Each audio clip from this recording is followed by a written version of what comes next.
This is Tulsa in Tulsa, and I was preparing my wife's new toolbox with her tools when I went into the kitchen and found her drawer, in quotes, and I found all kinds of neat stuff, like 2 more tape measures, a second hammer. It's just mind-numbing. More of the same type of Phillips and flathead screwdrivers. Holy cow, lady. Okay. And when I ran into this, you guys know what these are. All right. 1, this doesn't match anything else. That's not a standard. These are match each other, but they're not being used. These 2, they match each other, and someone might be able to use them.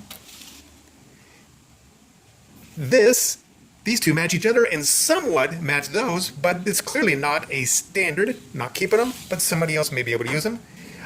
This has been floating around my belongings for way too long, and I kept it, and I just looped all of this stuff together, but I haven't used it, and it's not a standard. Same thing with this thing. It's actually pretty cheap, and decision. That's going to get tossed. It's going to get recycled.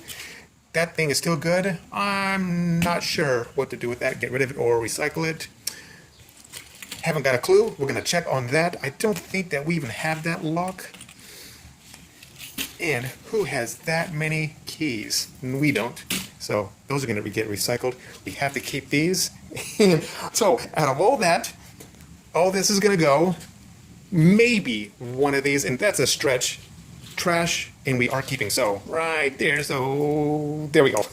All right. Yeah, that's all we're keeping out of that whole nightmare. And this is 2 Seconds in Tulsa. Excess inventory sucks.